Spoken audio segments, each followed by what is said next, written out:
Okay, Mr. Houston. I guess we can start from the beginning. From what I understand, your family migrated here from Georgia. Is that Right. correct? That's South right. Georgia. Yes, you would call Okay. it South Georgia. You know what county? Yes. Brooks County. Brooks County. Yes. Okay. Let In me fact, get. they were living in both counties right close together, the Brooks County line and the Thomas County, with Thomasville, Georgia. Okay. Right. So let me guess. They came here to work in the citrus industry. Well, they were looking for work. My Oh, okay. grandfather just came down and looking for work, no particular industry. He just came. They wanted to get away from the farm, Okay. from the sharecropping, that kind of a Sharecropping, thing. cotton. Yes, want to get away. We just want to get out of it. So what year did your grandfather come here? He came to Melbourne in 1928. I believe he came to Merritt Island in 28, but he left a family in Melbourne. Oh, okay. What kind of work did he do? He was a citrus worker, and he also worked private family. Okay. Um, whose groves did he work in? What family? Well, he worked in the T.A. Canty Grove, which is down Rockledge, where Rockledge High School is presently located. Mr. Canty owned acres in there, a lot of acreage. In fact, all of that acreage where the school is and all that belonged to T.A. Canty. Oh, okay. How long did he work for them? Oh, I guess about 20, 25 years. Okay. Maybe longer, maybe 30 years. Oh, really? I worked for them quite a while. Were you born here on Merritt Island? No, I wasn't. I was born in Georgia. In Georgia? Right. Okay. So when did you come down to I Merritt came Island? to Merritt Island at 3 months old, Oh, and I've been here ever since. ever since. So Right. where'd you go to school here? The local schools right here on Merritt Island, the Black Elementary School, and then I graduated from there in 49, went to Cocoa, to the Monroe High School, the first black high school, and graduated from there in 1952. The Black Elementary School, where was that located? That was presently located where we have a street right up here, south of where I live. It's north of Lucas, where the high school is, but on the trail. It's named Sawyer's Avenue now. At that time, it didn't have a name. It was just a street in the woods.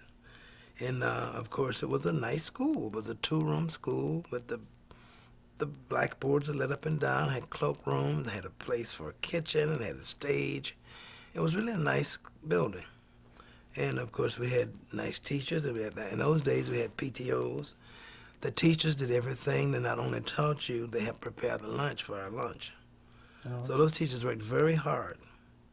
And of course, with the help of some parents, and of course, my grandmother, who was very instrumental in getting the kitchen started for us to have a cafeteria.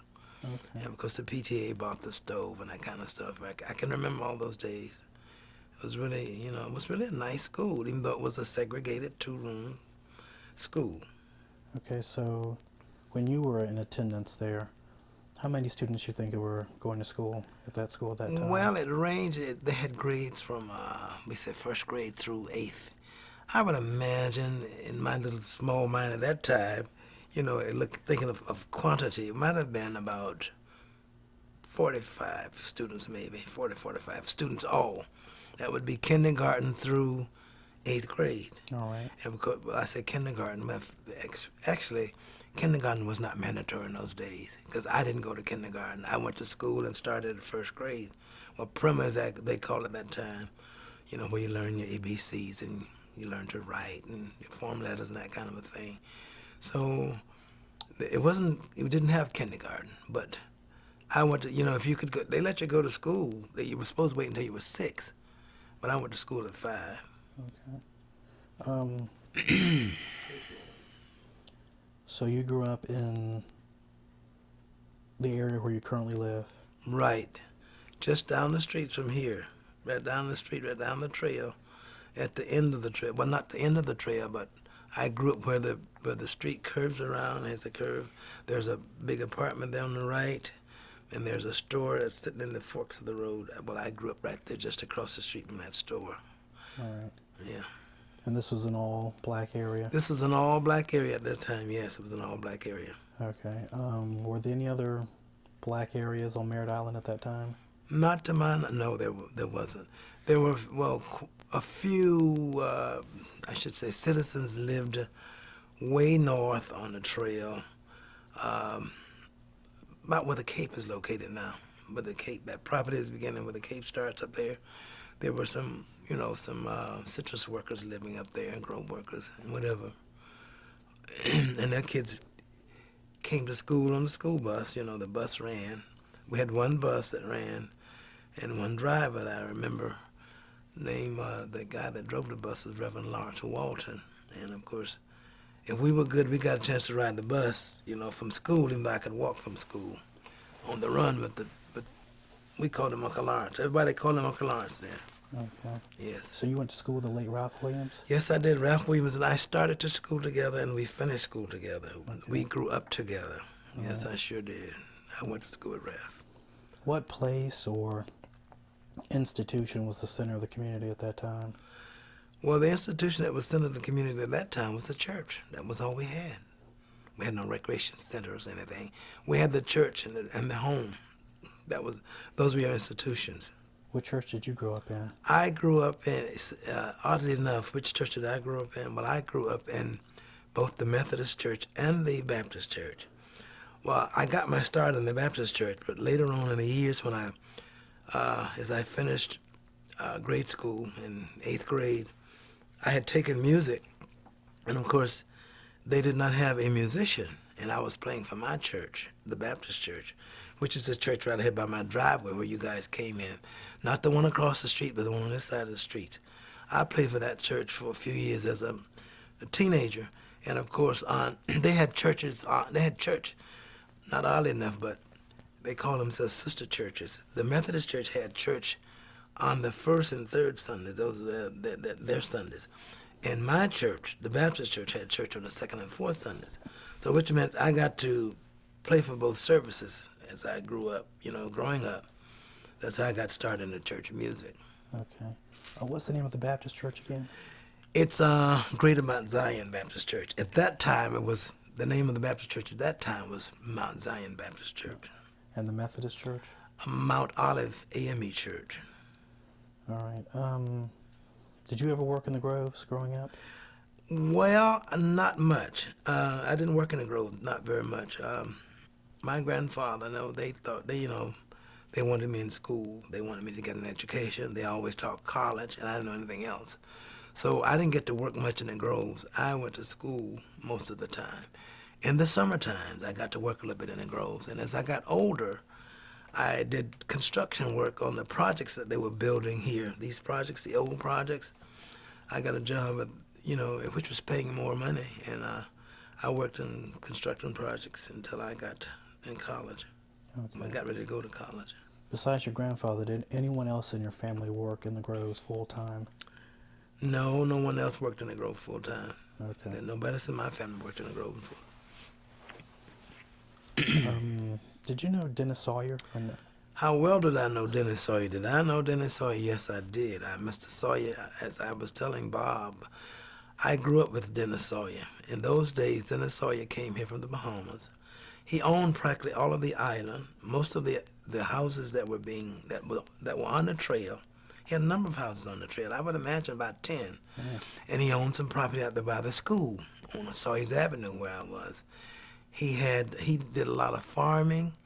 He had a horse and buggy, a wagon, we called it at that time. He had a mule named Maud, and Maud used to pull everybody around, and he would, get up early in the mornings going to Cocoa, and of course, Maud would not walk across that drawbridge at that time. We had that, the open, like a grate that she would not walk across that draw, so he had to get out, get in front of the wagon and walk her across the drawbridge. So he led an interesting life for children. He had a lot of farming, and he had a lot of citrus fruit. He had mangoes, and he peddled a lot of his vegetables, to the citizens and the local stores in the area. He was quite a gentleman. He didn't ever deliver ice, did he? No, he didn't deliver ice, and I don't remember the days, but he did. He made trips from Cocoa to Merritt Island by boat before they had a bridge. Okay. He used to drive a boat across, and people would go to town that way and, get their grocery and ice and everything else. And he would bring them back, to the island on the boat. That was before the days of bridges. Bridges. Hmm. So when you came along the bridge from Merritt Island to Coca, was that still a wooden structure or was it a concrete structure? When I came along, the bridge from Merritt Island to Cocoa was a wooden structure. There was no such thing as concrete structure at that time. It was all wooden. And those old pilings, would get old and it would rattle, and sometimes the runners, the stringers on the bridge, would be bumping up, and you'd see those nails going up and down, in those, what do you call those, what is it? What do they nail those things on the floor with? The, joists, I guess that's what we call them. In a house, you call them the joists. But I don't know, they put the runners on these joists. That's what they nail them on. And, of course, you see those things bouncing up and down. I mean, it was a ride. And don't get on there with a wagon, with a horse and wagon. And the wagon had these iron wheels, and these wooden spokes, and it made a lot of noise. Okay. I have a question here. Do you know who the Clements were? Do I know who the Clements were? Yes, I do. My grandmother worked for them. She was their cook and maid and whatever else you call it. She worked for them for years. And the Clement, Mr. Clement, was a great cook himself. And, of course, he taught my grandmother a lot of their favorite dishes that she cooked. And, of course, she was a very good cook herself. So in the summer times, when they would go back north, wintertime, they go north go north in the summertime, right? And she made jelly for them. She made many pints of jelly. She put them in the in the paste, I guess you would call it cardboard or pasteboard containers, and used the paraffin wax on it. And of course, she sent jelly everywhere. It was delivered by way of express. The parcel express truck. So it was different flavored jelly? Different flavors. She used guavas, but made all kinds of. She used orange marmalade, made guava marmalade, made the regular jelly. Just a regular jelly. Were the guavas raised on Merritt Island? The guavas she got the guavas off of their property and off of our property. Yeah, most everybody in those days had guava trees. Okay, so the Clements lived here on Merritt Island. Yeah, the Clements lived on South Merritt Island. South Merritt Island. Do you know where that church, that South Merritt Island, the Pioneer Church down there? It's in Georgiana. In Georgiana, right? Okay. The Clements lived just sort of that would be west of that church, between that church and the river. Okay. Where would they go back to up north? To Connecticut and Massachusetts, the New England states where they were from. That's where they would go back to. They would migrate, I say, in the summertime and come down here in the wintertime, and come to Florida, to Georgiana. Did they own the Lapham Jelly Factory? No, they didn't own the Lapham Jelly Factory. Strangely, no, the Clements didn't own that jelly factory. That jelly factory was owned by my neighbor, who is 2 tracts of land north of here, owned by his grandfather. His name was, I don't remember his first name, but it was Humphrey. And Humphreys owned it, but I didn't know the Laphams. It was originally owned by the Laphams, and I didn't know them. But when I grew up, Mr. Humphrey owned it. He was the owner it kept the name, the Lapham Jelly Company, though. Mr. Humphrey, was he white or black? White. He's white. Okay. Growing up here, besides church, what other activities were you involved in? Any kind of recreational activities? Well, the only recreational activities I got involved in when I got to high school, we had socials and things at the gym, and they had basketball and football, and that was my outlet in high school. The churches had programs for us, and the schools, being an elementary school, didn't have a lot of after school activity.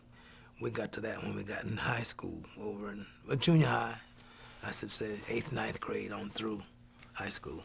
Okay, you said the gym. Would that be the Tiger Den in Coca? Or was No, some other gym? The gym we had when I grew up was an outside enclosed area made out of corrugated tin. Okay. They made it, they had studs. They put up studs in the wall. It didn't even have a top.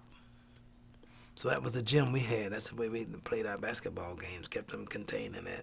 And that was here on Merritt Island. No, that was in Cocoa. In Cocoa. Would that be on the side of the Monroe High School? That's right, at the back of Monroe High School, where the present Moore's Library is located on Blake Street, I believe they call it. It used to be Apricot Avenue at that time. Right. That's why I have to think about whether it's Blake or Stone. But right in back of where the Moore's Library, that's where the big gym was. Okay. And of course, if you know Richard Blake, the principal of Cocoa High School, we called him Tater Blake. Then he played a lot of ball. He was tall. We call him Tater Blake, and some of us still call him Tater now. It's just as affectionately a name that we all knew him as, Right. even though we knew that wasn't his name. And this would be the newer campus to the south The newer campus. of Monroe. Yeah, Well, that was built as Monroe, correct? yeah. The newer campus was built as Monroe. That's where you have the what is it called down there now? It used to be the food stamp place. Okay. The Children and Family Services. Children and Family Services, yeah, those kind of agencies were there. But originally that was Monroe High School that was built. That was the first new school that we as blacks had in this central area, central Brevard area. All right. I've heard that your mother had to go to school in Melbourne. Yes, my mother had to go to school in Melbourne because at those days, when she was a kid, they didn't have a high school for blacks. They had a high school for whites, but she could not attend. So not only did she go to Melbourne, she went to Pheasant Academy over in Ocala. See, my family believed in education. And of course, my uncle, who was along with her, finished high school and started to college at Bethune-Cookman. Then he got called to service. Of course, he didn't come back to finish. Your mother, she went on to college? No, my mother finished high school. That was it. She didn't go to college. Where did she work? She worked for many years, several years. She used to work on the beach for some of the the northern people that migrated here in the winter time. Mm-hmm. She served she was a cook. She mainly cooked. She was always their cook, and of course she prepared for the parties and all the big holiday festivities they had. She had to do all the cooking. And of course after that time, she took up a trade she took up cosmetology in St. Petersburg, came back and opened up a shop and worked in that for many years. And then after that, she went to work for the school board. She was a bus driver. She drove bus for 21 years. Whoa. She wanted to make 25, but she said her knees wouldn't let her. Her shop, was it here on Merritt Island? In Cocoa. Cocoa. She did have a shop on Merritt Island, presently located where her house is right now, off of Schoolhouse Street, that's what Schoolhouse Street. Schoolhouse Road. Schoolhouse Road, that's what it is. Right there, right down the street from the fire department on Alma Boulevard. Okay. That's right off of Courtney, off of State Road 3. Right. She's right there with the Burger King. That's one of our landmarks. Oh, all right. Yeah. The neighborhood you grew up in, well, this neighborhood is George Washington Carver Park. The neighborhood that I grew up in was George Washington Carver Park. You had a dirt road and you had lanes through the woods. Now the trail was always paved. I couldn't remember it being anything but being paved. But I can remember days of meeting the Iceman in our bare feet, and boy, that sand would be so hot. We'd be waiting on the Iceman to come, to get that ice. But that part of the island is called Washington Park, George Washington Park. Not this part. This is all new up here. Oh, okay. This was not developed at that time. The trail was, but nothing beyond the trail. Okay. Houses on either side, they weren't there. Okay.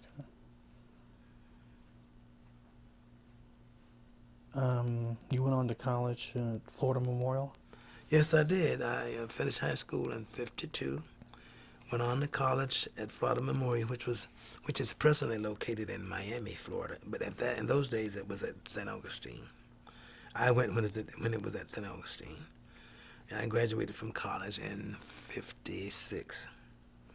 During that time, I was called to the service, but if your grades were up to par, you were, B average or better, you could remain in school. So I didn't go to the service.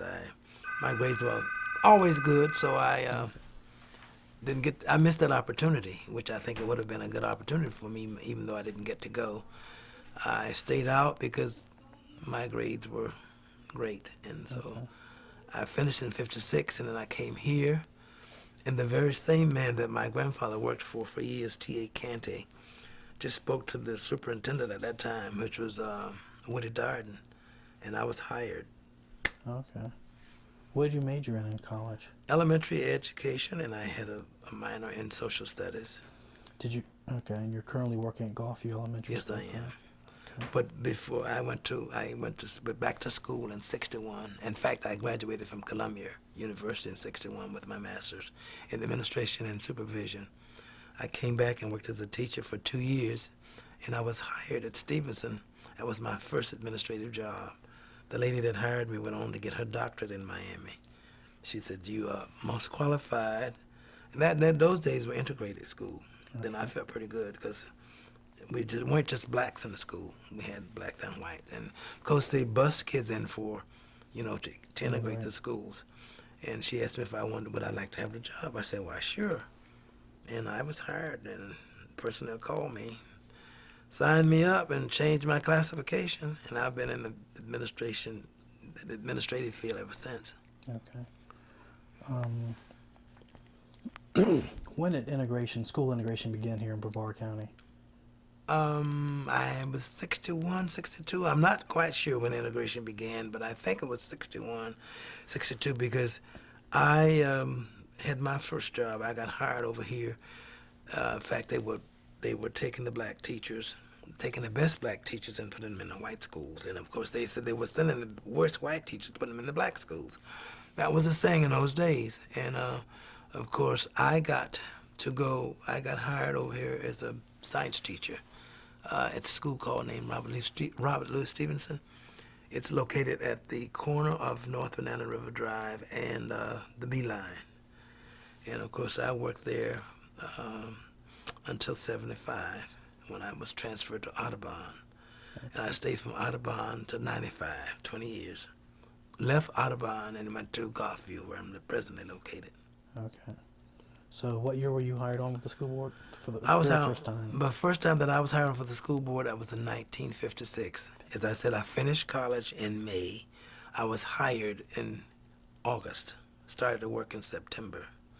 Of course, between the times I was hired for the school teaching job, I worked on Patrick Air Force Base then, which is that's south of 520, where Right.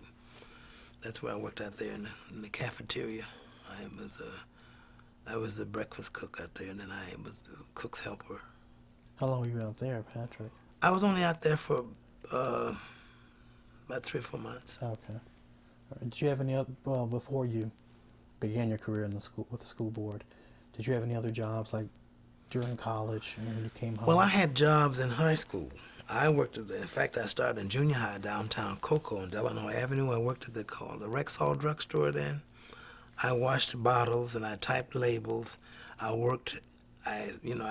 cleaned the main store. I was a janitor. On Saturdays, I was not only a janitor and helped the pharmacist, but I also helped the cook in the kitchen. And on weekends, on Sundays, I prepared the breakfast at the counter in the store where blacks were not allowed to eat, but I could prepare the meals there. I did breakfast for them. I cooked. And so I started cooking in high school, and that's where I made in fact, I made my money to buy my clothes. When I was in college, I worked on the seashores of New Jersey as a cook. And I started out as a breakfast cook, and I went from a breakfast cook to a regular cook, and from a regular cook to I was a chef. And I just, I would plan the meals, and I had people to help cook it. Was this a resort you worked at in New Jersey? The resort, yes. Okay. It wasn't Atlantic City, was it? I was close to Atlantic City, but I worked at Asbury Park, New Jersey, but the resort was in West End, New Jersey, Okay. right at Asbury Park.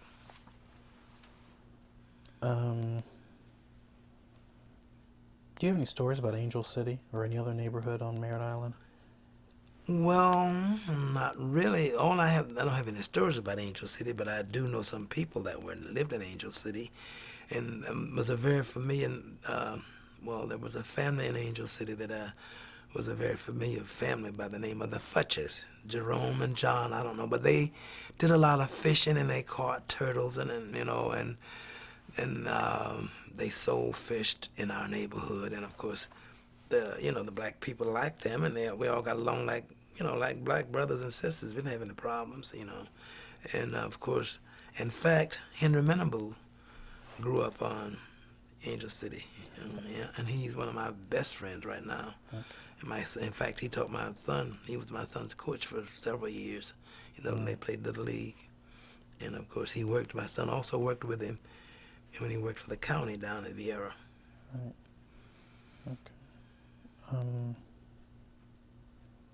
He was one of their communications persons down there. My son was. He started that station there. That what is it, 90? I don't know what is the county station.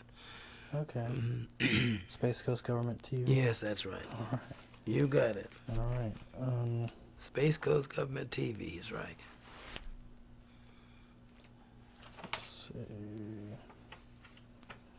Can you tell us about pod schools? Can I tell you about pod schools? A little bit. When I got hired over at Stevenson, we call it open plan. That's what it was. And they call it pods, and they call it, as I said, open plan. And what if they call it pod school? There's something else they call it. Right now, I can't think of the name. But anyway, my first experience with a pod school was at Stevenson when I got hired over here. We had a big open pod, and when we started there, they were trying to complete the school by September, and of course, by September, school had started, and the building was finished, but there was no furniture. The carpet was being laid, and so we sat on the floor and had school on the floor on the carpet. The teachers had an office and had their desk and thing, but the kids, there weren't any kids' chairs, desks, so we all sat on the floor, and I taught. I had a top language arts group in the mornings, which is basically fourth grade. And some of them were actually third graders, but they were that advanced. In the afternoon, I taught grades 4, 5, and 6 science every day. And of course, I was not getting to see, I had so many students in one class, I was not getting to see them. And, I'd be like a week and a half getting around all my classes. And so I convinced the principal that I said, I'm not a specialist. I mean, every elementary teacher should have had the same amount of science I had. I convinced her, let every teacher teach his or her own science. And that way, it would foster the achievement of the kids, because they weren't being seen often enough, because that would enhance, the academic level by seeing them more often, and consequently, they would make better grades, and we'd be a better school. That's what happened. You mentioned Woodrow Darden, who was school superintendent at the time. Woody Darden, yes. Woody Darden. Did you interview with him? No, very little about Woody Darden. Yes, I interviewed with him. But he was a friend of Thomas A. Canty, the guy that I was telling you about, owned all that property down there in Rockledge now. Even where that, I think where Walmart's located, that store. Okay. He owned a lot of property in there. I mean, acres. Did you ever work for NASA while teaching school? I sure did. I worked for NASA while teaching school. Yes, I did work for NASA while teaching school. In fact, my first job with NASA was when my son was born. He was born, my wife and I married in 1964. He was born in 1966. And during the summers, that's when I started working for NASA. And I worked for NASA about 4 different summers. I was a backup man for the administrators in the NASA building. And of course, I did a lot of overtime. And so we got a lot of, I was working for NASA, working for the school board, and I was minister of music director at my church. So, I had a handful, needless to say. And I enjoyed every minute of all of it. Okay. You said around 61, 62, they started integration of the public schools. Yes, 60, 61, in the early 60s, I should say. Okay. Within anywhere between 60 and 65, that's when the schools in Brevard County began to be integrated, the schools. And of course, that's when they started transferring teachers. Of course, we all had to prepare for integration by taking they had like maybe like about 6 weeks of training to to get prepared for integration, sensitivity training they call it. That's what it was. And of course, that's the blacks and the whites all. You weren't forced to do it. If you wanted to do it, you could. And of course, we had a lot of people taking it because they were getting ready for integration, and it worked. Were there a lot of problems with integration? Well, there were problems when it started originally. Must have been in either 59 or 60. In fact, Dr. Wells, Reverend Wells and Coco, and Dr. Johnson, and I'm trying to see what other kids. Their kids were the first ones, and Hugh Brockington, Dr. Brocken, who was my minister at that time. Their children started integrating. The first school where I am now, that was Garfield. Garfield was one of the schools of the elite, and of course, it was considered an elite school at that time. And of course, to get in those schools, these kids were all very bright anyway, because they had a few problems.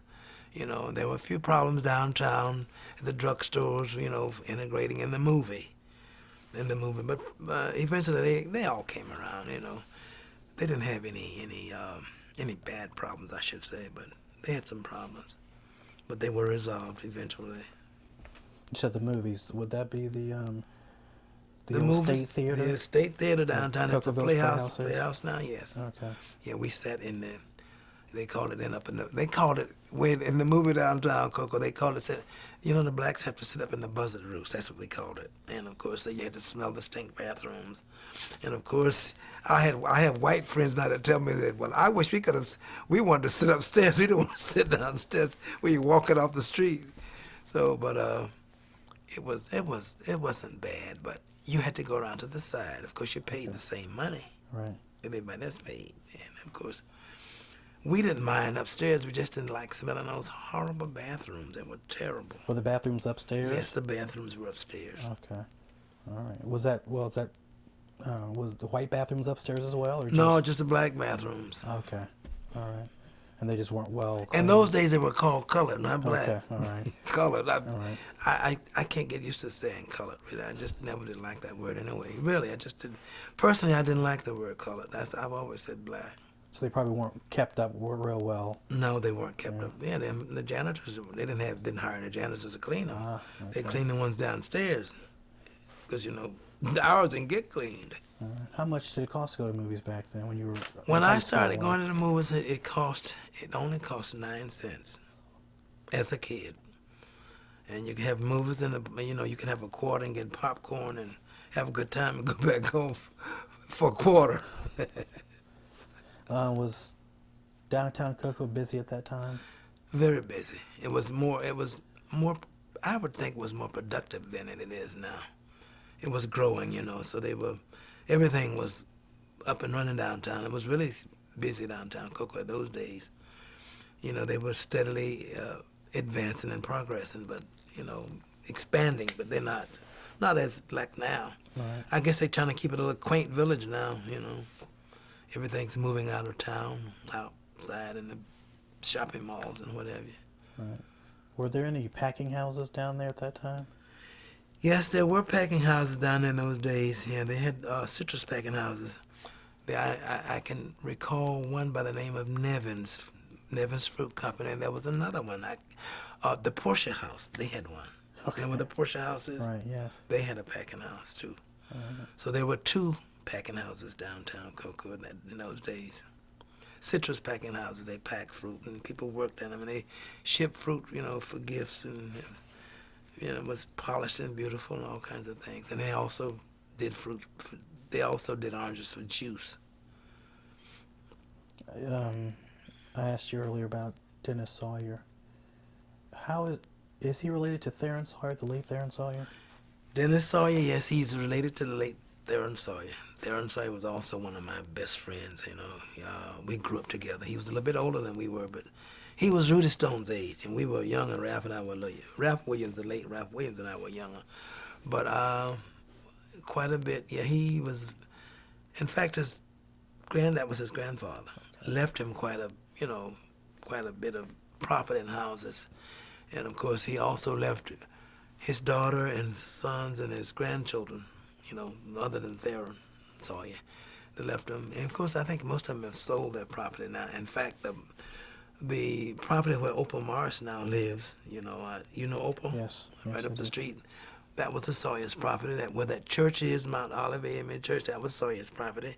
In fact, part of where Lucas Terrace is, that was Sawyer's property. Where the school was that I went, that was Sawyer's property. Dennis Sawyer owned about half of the island, we said then, and he came here from the Bahamas. Okay. And Let's see. Did you know Mr. Harry T. Moore?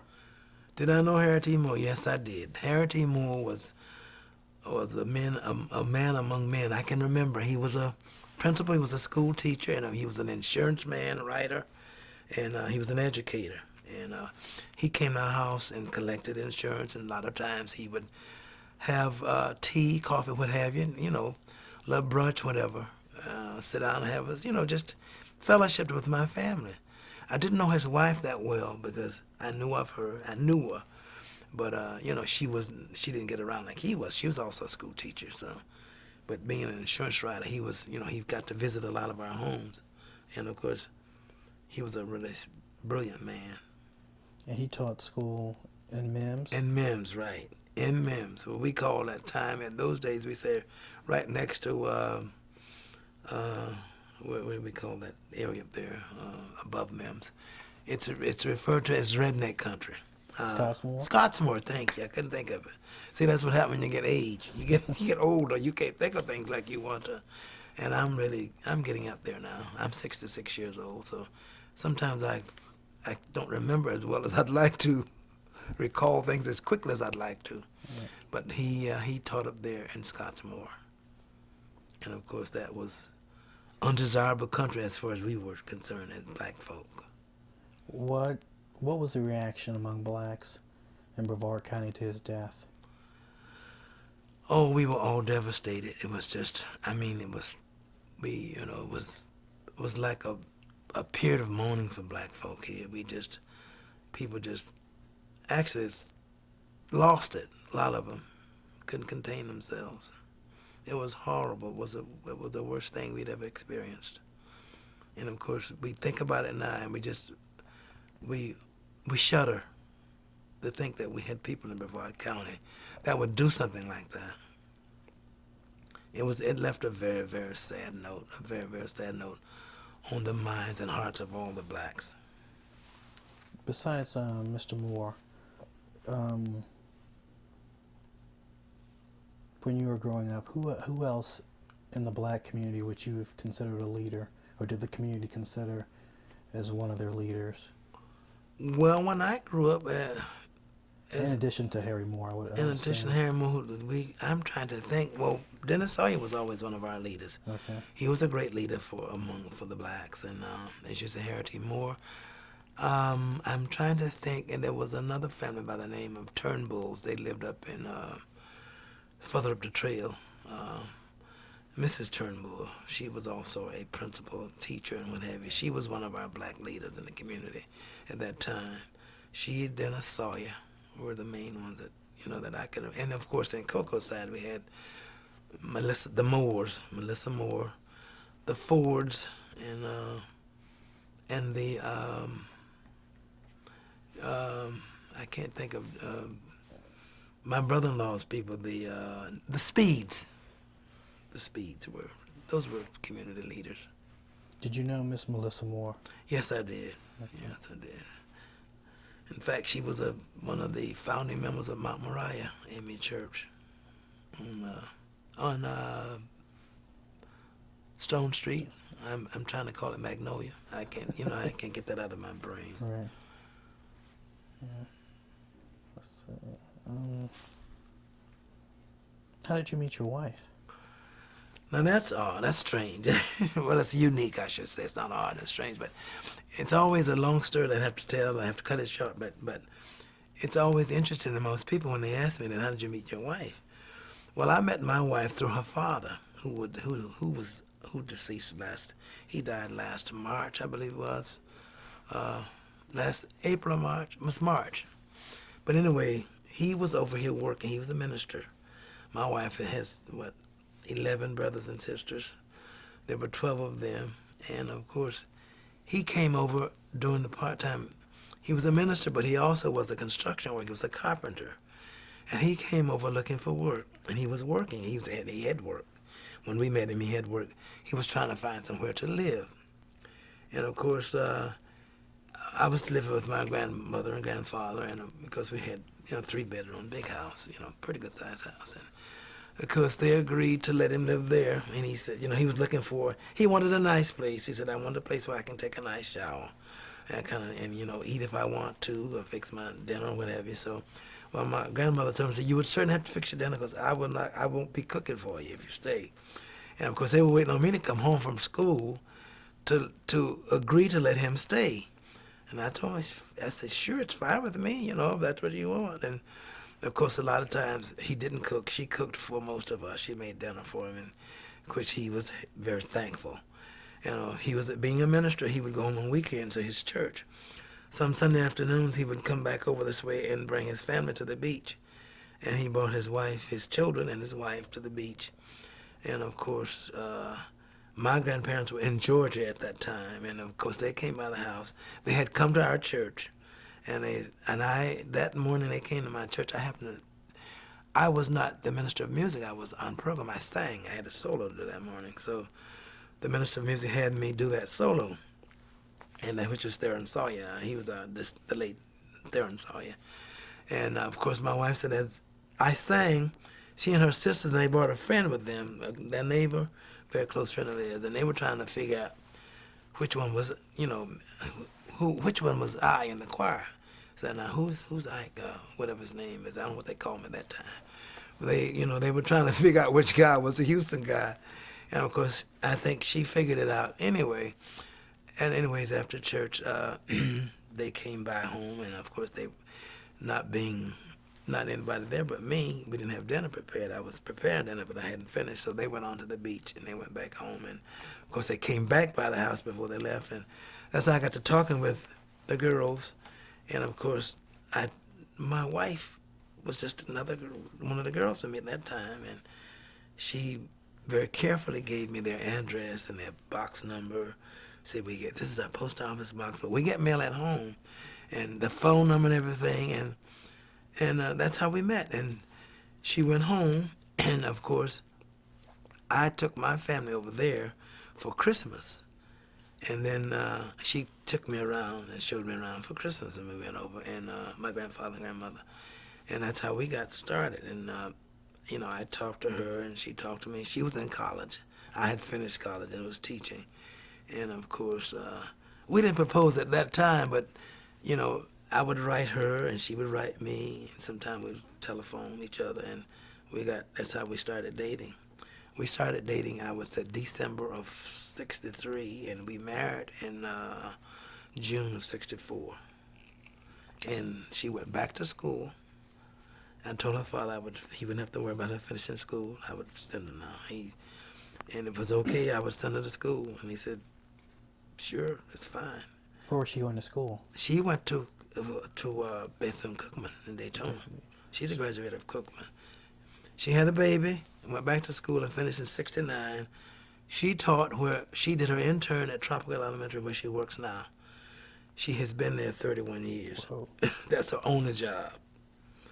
She came home in good time, and when she went to that school, it was like a lily white school, but they integrated. I think they had 4 or 5 teachers when she went there, 3 or 4, because she's the only black there now. So she enjoys every minute of it, though. That's good. So where was her home? Her home was Eustis, Florida. That was her Lake County, right? That's where she grew up. She is originally from King Street, South Carolina. That's where she came down here. I think she said she was in 6th grade, I believe, okay. 5th or 6th grade. Right. So you were born in Georgia. I was born in Georgia. Thomasville? Well, out in the country from Thomasville. I was born in Brooks County. Brooks County, Georgia. Brooks County, Georgia, where I was born, right close to Thomas County. All right. Does that border the Florida-Georgia state line? Excuse me? Is that bordering on the Florida-Georgia state line, Brooks County? No, I don't think it is. Okay. No, I don't think so, no. It's a motherless South Georgia town there. Okay. I don't know that much about Georgia, to be perfectly honest about it. Were you married here in Brevard County? I was married in Lake County. Lake County. We Okay. got married in her yard. We had a yard wedding. They had a beautiful setup. The lawn was pretty. We had a beautiful wedding. A lawn we call a garden wedding. It was beautiful, simply gorgeous. So tell us about your son and grandson. My son and grandson. Well, my son he grew up locally here on Merritt Island. Of course, he went to integrated schools all of his life. You know, he was always like the only one in his class. His mother and I both teaching. Well, he went to school. When he went to preschool, he could read. You know, and he was kind of ahead of the other kids at that time. And of course, he finished high school in '84. He played ball, but he didn't. He played Little League and he played Babe Ruth. He played outside and he played basketball in junior high. And he thought he could walk on the campus in college and play baseball. He was a great baseball player. But he didn't. He forgot about the idea when he got to Florida State. And of course he graduated from Florida State in '88. He went into TV. He was a communications major, and he worked for Florida Power. They hired him as a assistant lineman, and of course they moved him to Miami. He worked for Florida Power until they started downsizing, and he got laid off because he didn't have enough seniority in. And then he went back into TV. He worked Channel 65 and he worked at 65, and what else he worked? And he worked for the Golf Channel. He worked for Channel 2, and now he's with 13. Of course, he married when he came back from Miami, working at the Golf Channel in Orlando. And of course, he married a girl from Miami and who had 2 children, and they had one together, which is CJ, my grandbaby. You might have seen him here earlier. He's about 30 months old, I believe, not quite 30. He's 2.5, or maybe it's a little bit past 30. He's not quite 3, what I'm trying to say. And of course, right now he's with Channel 13 as a videographer for them. And what's his name? Isaac Cedric Houston. His son is Isaac Cedric Houston Jr. He wanted a junior. I didn't want a junior. My name is Isaac James. His is Isaac Cedric. So that's where he is right now. Okay. One last question. Having grown up here on the island, do you refer to it as Merritt Island or Merritt's Island? That's interesting. Having grown up here on the island, how do I refer to my city or my it's not an incorporation. I say my city, my town. It's funny, odd. It's very odd that you would ask that question, because we always said people that grew up in Cocoa always call this Merritt's Island. Merritt's. They put an S on the Merritt's, and of course we all refer to it as Merritt Island. We think it's so funny. It's kind of, we chuckle when people say Merritt's Island, because it's really Merritt, and I've never known anything but Merritt.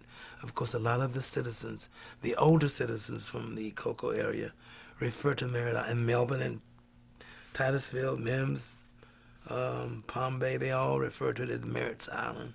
They always have to catch themselves. They think twice and they repeat it and say Merritt Island, but we have always said Merritt Island, and it's just that we just chuckle when somebody says Merritt Island because it sounds so funny to us. Growing up, did you have any white friends? Yes, I did have some white friends as I grew up in a segregated, society. I grew up with the Murdochs. I guess because their family, they had a grocery store right down near 520, and of course, my parents and grandparents went to that grocery store, and most of the black people went to that grocery store, and a lot of black people at those days had accounts with Mr. Murdoch, and prior to Murdoch running the place, the Browns ran it, and of course, I also grew up with my neighbor's son, dad, the boy that I told you about, the Humphreys. Well, I grew up with Neil is over there now, which is the 3rd generation. I grew up with Neil's father, which was Neil Sr. Okay. And of course, our families were friends, and we got along fine. I mean, there was no problem. And as I said, the Futches off of Angel City, we all grew up together, and they fished, and they came in our neighborhoods and played with us, and then they sold us fish and, seafood, whatever they caught in those days that was edible. We bought it, and they gave you some also. So they didn't sell you all the money. They gave you some, and of course we played. We just played together. I didn't know Henry Menaboo because he was much younger. See, he didn't. He came on much younger than. He's a lot younger than I am. But Henry Menaboo grew up in Angel City. Yes, he did. Henry did. And then I went to Gainesville College. We had lots of quite a few black friends. It's just that those families understood each other, but no other families seemed to, And of course, they got, blackballed for having black friends, and one of those, it was that kind of a thing. They weren't supposed to have black friends, and of course, they were ostracized by their white counterparts. You mentioned the Murdochs. Are there any Murdochs left in this area that you know of? No, I don't know of anybody being left. The old lady died. She was down in Rockledge there on the River Road, and of course, Pee Wee, which was the father, he died with throat cancer many years ago. And of course, Mrs. Murdoch, I think she's passed away since then, but she lived many years longer than he. And I don't know where the children are now. The ones that would be my age. I haven't seen any in years. But we really got along fine, Played together and we fought together and everything else. Like children would always do. Right. They've always done.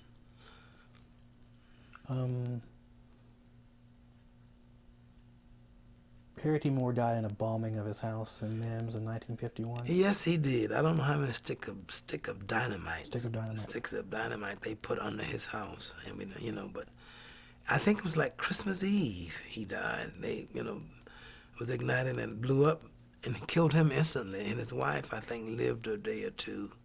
And then Harriet, she died, shortly afterwards. But as I said, that was the saddest moment in the black people's lives here in this area. To think that happened and nobody could find out who did it. That was the thing that was, we didn't see, nobody was, we didn't feel vindicated because of, they weren't able to detect who did it.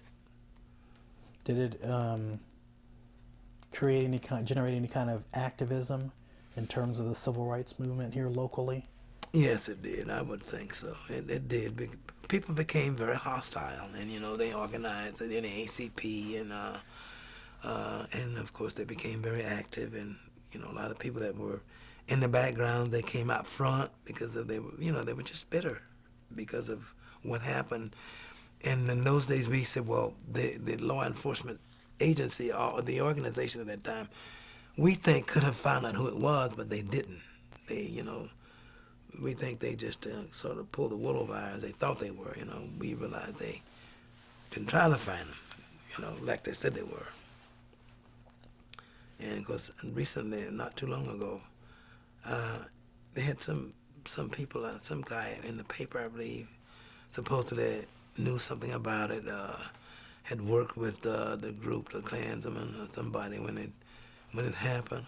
Because I don't recall what happened to him, what they ever do to him. But it was, as I said, it made black people very, very bitter about things, racial issues. So the media at that time, did they give any kind of reasons or explanation for it? As a teenager, I don't remember any explanations being given, any reasons. Okay. Nothing, just snuffed his life out. They gave no reasons to us. The media didn't indicate that, No suspects. No suspects. They never had any suspects until, as I said, recently they had suspected somebody, scheming with the scheme, but that died by the wayside. Right. And nothing ever happened to that. Mr. Dennis Sawyer I would assume, was a self-employed businessman, correct? Mr. Dennis Sawyer, yes, he was self-employed. I never known him to work a day in his life, anybody else but himself. Okay. Mm-hmm. What other business owners were there here in this area? Black business owners on Merritt Island or Cocoa or anywhere else? Just some small-time grocery stores, had some people, I knew a few black, and barbershops, were black-owned, and grocery stores. That was the extent of black businesses, as I can recall. Anybody black having a business. in those days, I just don't recall anybody, As a child, I can't remember. Only some, just a few grocery stores owners. That was the extent of black businesses in those days. You said you mentioned you worked at the Rexall drugstore Yes, I did. on Delano in downtown Cocoa, and had a lunch counter. You could eat there. Yeah, I had a fountain. Fountain. How soda fountain. You get sodas and ice cream, and because at that same fountain you could get breakfast there. You could get lunch, dinner. That was a big thing. A lot of the city employees would come there to have dinner. A lot of your business people, and during the lunch hour. So it was a drugstore, lunch, a soda fountain. Lunch counter, you name it. So, were there at that time in downtown Cocoa, were there a lot of blacks working Downtown Cocoa? downtown, working downtown in any kind of activity, or? Not really. Not really. I don't recall. No, I don't recall many blacks. There've always been. You had guys that shined shoes, and of course some worked in the theater. One or two worked in the theater. And of course, mainly the most work the blacks did downtown was in the packing houses, the citrus packing houses. That was Nevins, and I said Portia had one also, packing house. Besides Cocoa and Merritt Island, growing up,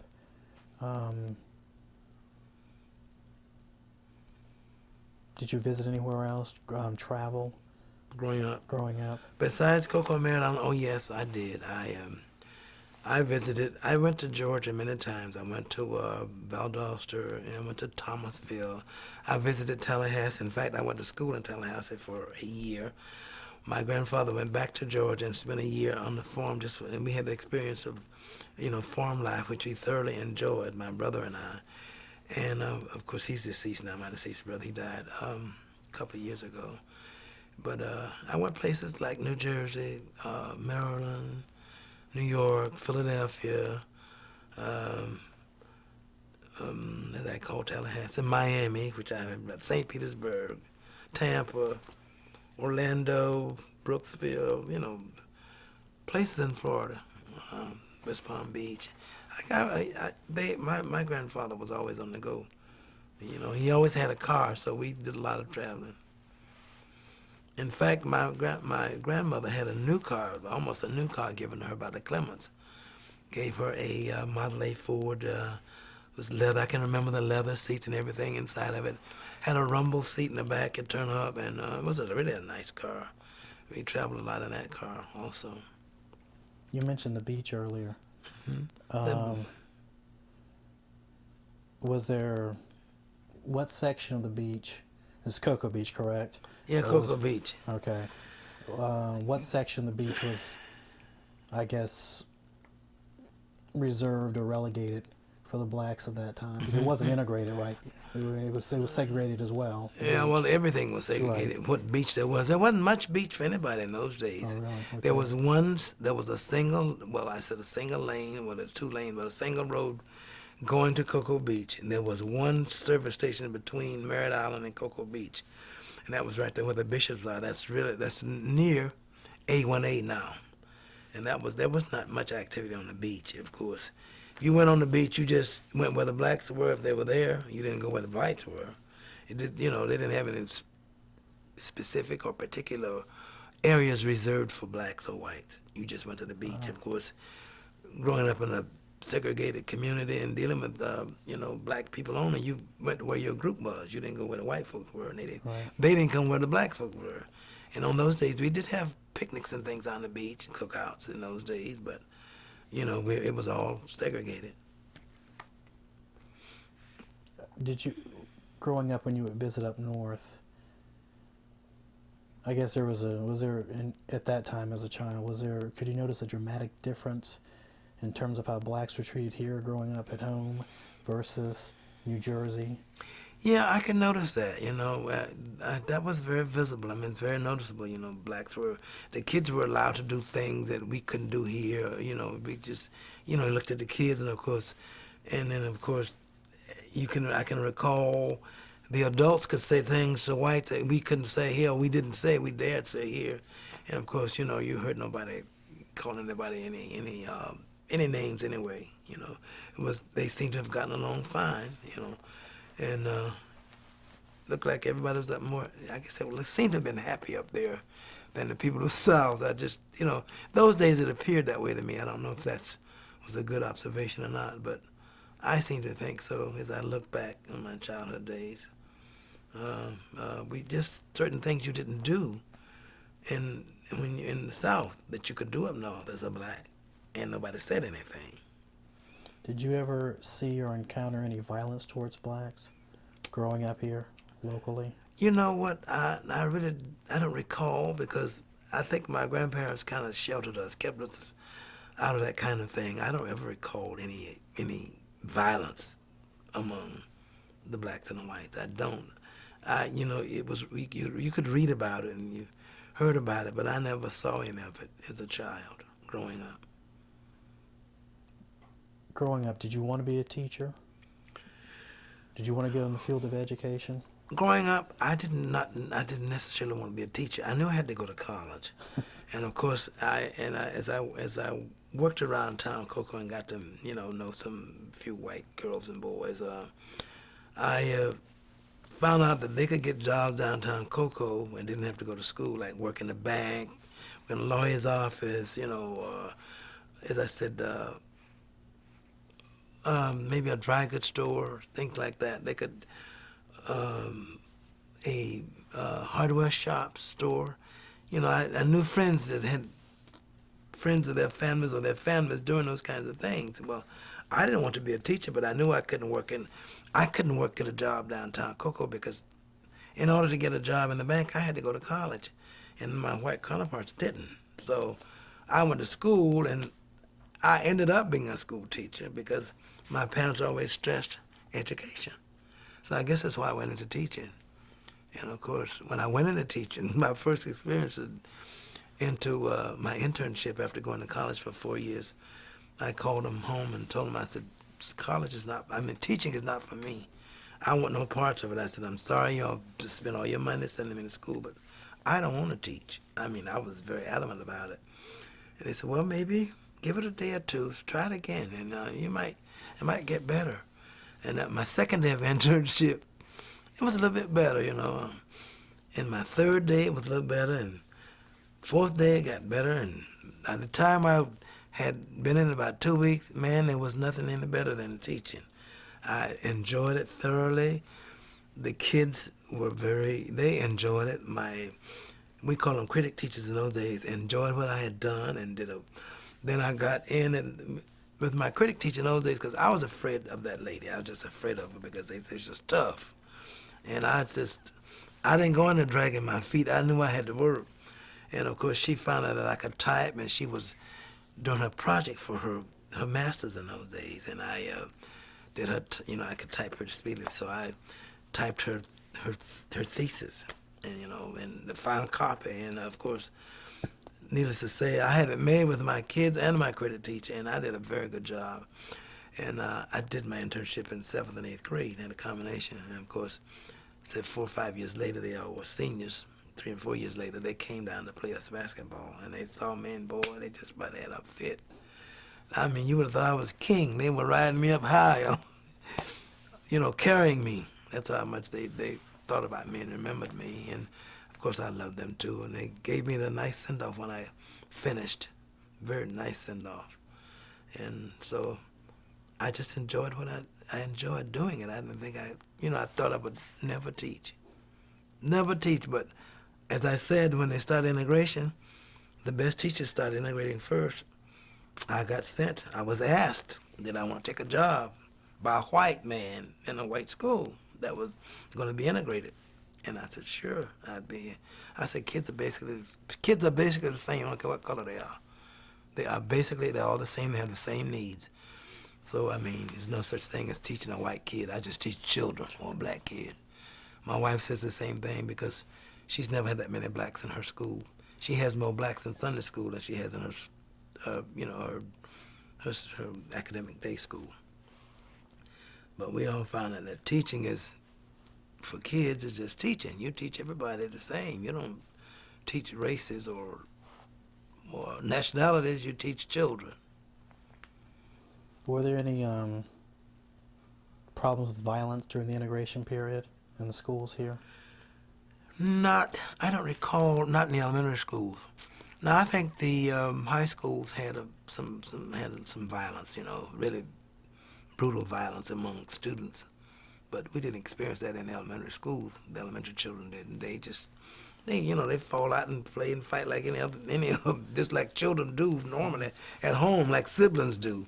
And they might be fighting this minute, next minute they're loving each other up and having a good time. So, I didn't see a problem with it. It was nothing. It didn't anything surprise me from either group, should I say? They all basically did the same thing. As I said, they all had the same needs, and they all was there for one purpose. That was to get an education. When were the schools fully integrated here in Brevard County? Well, I would say in the last half of the 60s, 65 to 70, they were fully integrated then, and everything was running very smoothly, and of course, the teachers had more problem than the kids. I mean, a lot of the white teachers had problems adjusting to the black administrators, and of course, they gave them a hard time, and vice versa. With the other, put the shoe on the other foot with the white administrator and the black staff, but had more problems with the black administrators, with the white staff, and that was the biggest problem. Kids didn't have any problems, but the adults, and of course, it was like you just don't, because you black, so you don't tell me what to do. You're not gonna be my boss. That was the way, that's the way it was. And, of course, until recently, that's been happening, But I think that finally, people are beginning, it's finally hit home, that you're going to have black and white administrators in this world now as long as there's a world. Because you started, you're going to go backwards, but you retrogress, but you're also going to progress, too. By the same token, you're going to progress. And sometimes it takes retrogression to get progression. When you were growing up, were there any organized athletic leagues for the black children here? No, there wasn't. Not when I grew up. No, that wasn't heard of. There wasn't. Now, that came along when my son came along, but when I grew up, there was no organized nothing for blacks, Nothing but the NAACP, and that was for adults, Nothing for children. The only thing you had organized was church leagues, in the church the kids played ball and stuff in the churches and the conventions and things. It was supervised and organized, but as far as your community having an organized ball league, no, that was unheard of for blacks. So you had I guess sandlot baseball. That's exactly right, sandlot baseball and same thing with football and anything else we wanted to do. We didn't even have. We were just saying, I was used to talk with Ralph Williams, the deceased, God rest his soul, but we used to talk about, these kids got all these toys. Now, we made our toys. We ran through the woods and made our slingshots and made our guns, and that's how we played, cops and robbers and cowboys. We made everything we had to play with. A lot more imagination. Yeah, a bicycle was like a luxury to us. These kids get bicycles before they can walk almost. So, but there were periods, I guess, growing up, every so often you would play with the whites here locally. You mean organized leagues? Leagues? Just like your pickup games you said you would have. Was that just strictly with the black? That was strictly with the blacks. No, okay. We didn't do any organized play with the whites. Oh, okay. But that when I said friends, that means we just played together, and we ate together, and but we didn't have any organized leagues together in those days. Okay. I don't recall anybody having any of those days. Black or white. So just pickup games. Yeah, when I grew up. Okay, but the pickup games were with whites as well sometimes. Not in my day, no. Oh, okay. It was strictly black. Strictly black. They played, and it was all segregated. No, if you had black friends that want to pick, you didn't play. You dared play with them. You dare. You know, you would not want them playing with you. You know what I mean? They wouldn't want you. In fact, as I said, the whites would be ridiculed. They would be ostracized by their groups if they did that. And of course, some of them didn't care anyway. They did what they wanted to do with blacks, and you know, they've always done it. Blacks have always done it too. A few of us have always done what we wanted to do, regardless of who it hurt Okay. or whoever got upset. It didn't matter. So it sounds like the contact as a child, when you say play, it was more the exception, but not the rule. Yeah. In order to get along, you would not have any contact. Exactly. In order to get along with your white counterparts, you didn't have a lot of contact, even though you played together and you even ate together, and you know, but you just didn't have that contact, that kind of contact. Did the separation, segregation, did it get worse as you got older? Was there more peer pressure as you got older? Or, you know, once you started as a little fellow, would you continue on pretty much with the same type of attitude? Or did it get worse in terms of, you know, peer pressure, trying not to have contact? As I got older, did it get worse? You mean that the integration segregation problem? Yeah, the ostracizing. Yeah, it got worse. Yeah, it did. It got worse. You know, it always gets worse before it got, you know, it would get better. So it got worse as I grew up, and as I went to, as I said, I went to school and come back. It began to get better, and it got better and better. And of course, until finally you hit integration, there were no problems. We got more problems now than we had a few years ago. You know, about 10 years ago, we didn't have the problems we have now with the racists in school. It's kind of going backwards right now, but I think it'll end up. I think everything will work out right, though. We just got to go through a revolution here, you know. Got to make a change. Right. And you graduated from Monroe High School in 1952. Exactly. How many people were in your graduating class? If I recall, there were about 22 or 3. Wow. That was a big class. And, of course, a lot of those, and needless to say, a lot of those classmates that once in a while we get together have deceased, passed on, you know, at least a half a dozen or more. Since I finished high school, they were already, you know, dead and gone for various and sundry reasons. But that was a large class, you know, 23, but I think it was 21, 23, something like that. But that was called a big class in those days, and that was strictly segregated school, you know, all the way. So when you were in high school at Monroe, the school further to the north, which is now the Harry T. Morse Center on Blake, Mm-hmm. what activity was going on then? Was it still a school, operating school, at that time? Yes, you know, when they built the new Monroe High School, there were so many students. We still had classes at the Morse Library, the old Morse. We still had. That was my first job. I worked down in the old school. We were transported every day down to the cafeteria by bus. They'd pick us up and take us to lunch and bring us back. We had double sessions. We had so many children. Double sessions. I not only worked as an elementary teacher, I worked as a senior high and high school teacher. I had English and math classes, several. And once in a while I taught music in high school. Plus I was doing my own job in elementary school, what I was hired for. But you work you work wherever they put you. You know, you did what they asked you to do as a teacher. And of course we always had graduation exercises for our kids, and of course the teachers got to wear their robes and their hoods from their schools, you know. And it was always a big time. Graduation was a big time for everybody, not just the students. The teachers were kind of excited also, you know, for the festivities of the graduation, the class night, and you know, whatever, and the baccalaureate and the commencement. They were all looked upon as you know, being very, very festive occasions, and they were enjoyed by all. We looked forward to it. The kids did too, and as I said, the teachers were just as excited. So it seems as if a lot of the activities were either church-centered or school-centered Right. You mean when I grew up? when you grew up? When I grew up, right. All of your activities were either church-centered or school-centered. School-centered. You had no organized nothing outside of school or church. I've read about the Orange Jubilee that they had in Cocoa, and that there was a black baby parade. Yes, there was. You're right.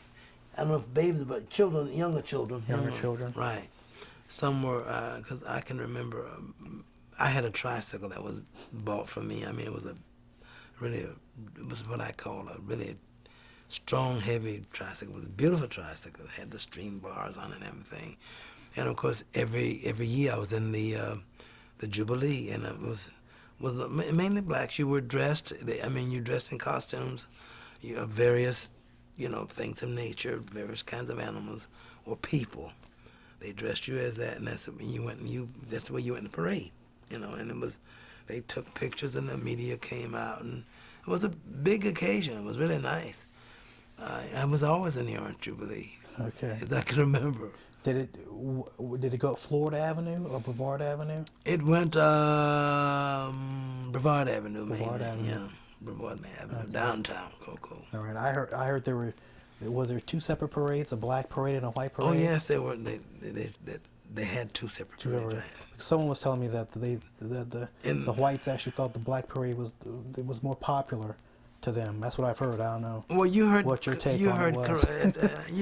It apparently got more publicity. Oh, really? You had more people to watch it. You heard about it more. It really was. I can remember from a child, we got more publicity. People seemed to have enjoyed our parade, and in those days, you didn't get put in the media that much, but we were in the papers, and they took pictures. People took pictures all on the street as you marched by, and they followed you. It was just a big, nice, festive occasion. As I said, it was very popular. It was popular among the people, not just black or white people. It was a popular parade. Yeah. I don't know that it was more popular than the than the white parade, but we got an awful lot of publicity. That would be what, January, February? As I recall, yes, during that time of the year. During the time, January, February time of the year. Was when you were growing, was May Day a big event here? When I grew up, May Day was not a big event in my life. No, it wasn't. May Day became a big event when I was teaching. Oh, okay. And I taught. It was something to look forward to. It was something that they wanted you to do in schools. Everybody did it. Everybody prepared something. Everybody participated. It was a big day when I was teaching, but as I grew up, and I hardly knew May Day from J Day, any other day, so to speak. We knew it was May Day, but nobody celebrated May Day when I was going to school. Not during those times. I've heard that your grandfather bought you a motorcycle. Yes, he bought me a we call it in those days a scooter. A scooter. A motor scooter. It had Okay. 2 seats on it, And that was for you to get to work. It was for me to get to work and school. Okay. Yeah, bought me a Cushman. I can always remember. It was a green one with a big red seat on it. And boy, I used to ride that thing. Go and ride across that bridge in the wintertime. Of course, it had a thing on it, a windshield, shield deflector in front of it. Mm-hmm. It was nice.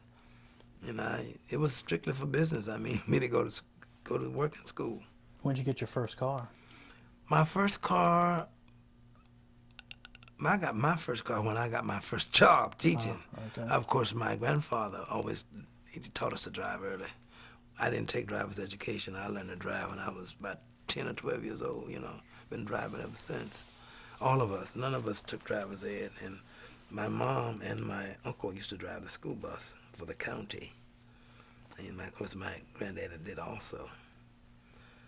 So we've been driving, always had cars most of our lives. In fact, probably one of the first black families on the island to have a car.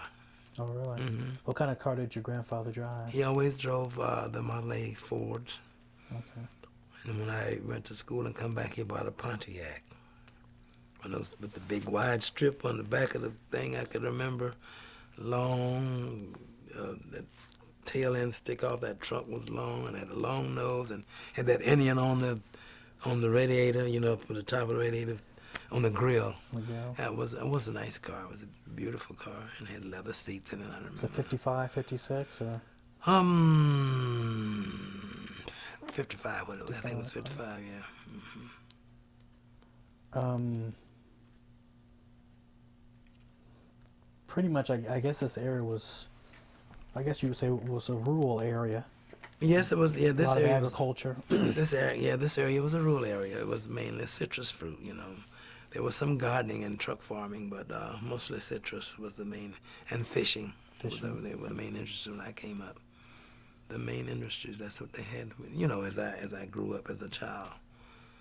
The Cape was unheard of, and of course, Patrick Air Force Base didn't come along until I was high school, college, and so our main industry was, as I said, citrus fruit. Everybody worked in the citrus groves. You know, I mean, if you were a common laborer, if you had a skill, you did something else, most likely. Most of the blacks in Washington Park, were they natives or were they sort of a mixture from other parts of the South? Most of the blacks in Washington Park were not natives. They were a mixture. Everybody came down here to run. Everybody was leaving the sharecroppers, leaving the farm. They was leaving.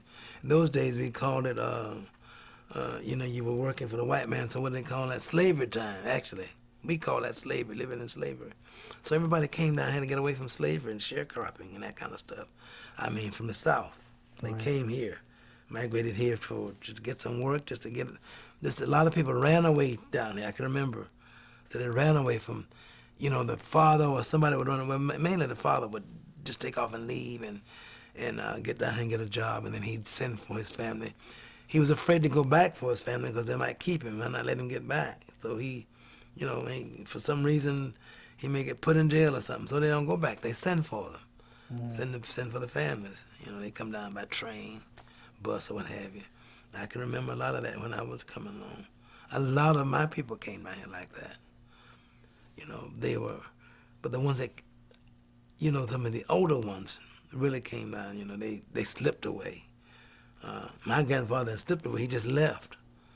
And of course, and if you owed a white man, you didn't go back until you had money to pay him, you know what I mean? To pay him off, so you could go back home when you got ready. Did you get the impression from your grandfather, even though he was, you know, still in the South, it was still segregated, did you get the impression from him that it was a better life for him here than it was in Georgia?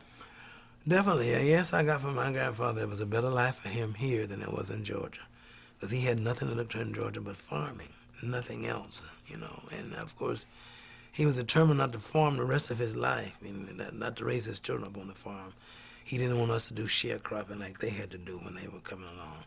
So he wanted a better life for his entire family. That's why he just got out and heard about the East Coast, and that's why they said they came down here. They heard about it, you know, it was work down here for black people. Colored people in those days, I can't get that in the brain. I hate to say that even now. You see, I don't say it often. I always said black, but it's not that I just had a thing about it then, I guess. That's why I can't think of, I don't say colored today, I always said black, but he wanted a better life for his family, so that's why he migrated to the East Coast. And of course, he left my grandmom and the family in O'Galley, because he came down here seeking a job. And when he got a job, they moved down the next year. Of course, he would go back and forth to O'Galley, you know, from Merritt Island, Cocoa. Were you raised in your grandfather's house? Yes, I was. I sure did. I was. Yes, I was raised in my grandfather's house. Yeah, Is it still standing? Yes, it's still standing. It's in need of repair, but they're living in it. The third, fourth generation, I guess, living in it now. Some of them, and see, it's kind of it's in probate, the property. So it's kind of, well, my mom and her sister owned it. And my mom is still living. She's 85. But my aunt died this past Christmas, I think like 3 Christmases ago, I believe it was. She passed away on Christmas Eve. And of course they had it together. And since she's died, she had an executive, her daughter was her executive, one of the executives. Well, the daughter has died with cancer, so things are kind of in limbo right now on their property.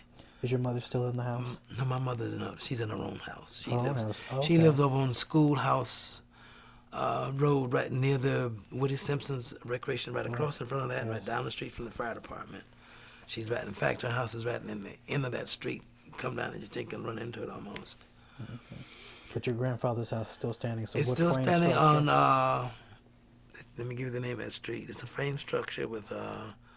It has aluminum siding on it. It's on what do they call the street? It's not Houston. There's a Houston Lane. It's right off the trail. The street that runs off the trail. I can't, for the love of me, I can't call the name of the street where it's on. My mom lives on Schoolhouse Road. Hill Street. It's called Hill Street. I knew it would come. He lives at. In fact, it's their first house. Well, the apartment is the first house, the first structure, the big apartment. Then the next property there is my grandfather's house. It's the family house. That was built in 1928 or 29? It was built in 29. 29 when it was built. Yeah, it was And your built in- grandmother, how long did she live in O'Galley? My grandmother just stayed in O'Galley. Oh, they didn't stay a year. It was Okay. maybe, I guess, a few months. So you don't have any memories of O'Galley at all? I No, mean, I okay. don't. No more. Well, not staying there. I was always there. O'Galley was O'Galley, then it wasn't Melbourne. Now it's part of Melbourne, Right. O'Galley was kind of like Merritt Island's country. It was very out. I say country. It was kind of rural. It was in a rural area. Of course, the train did come through there, and of course, the train didn't come through here. But this was still a rural area, and of course, we had a big sawmill down here in Merritt Island called the Fortenberry Sawmill, and of course, they built a Fortenberry subdivision where that sawmill was in those days. We used to like to go to. I can remember we took field trips there in school to watch them, bring the trees in and cut them up, and and beginning to make the lumber, how the process started. And that was interesting. I can always remember that. In those days, that was one thing I could remember about school.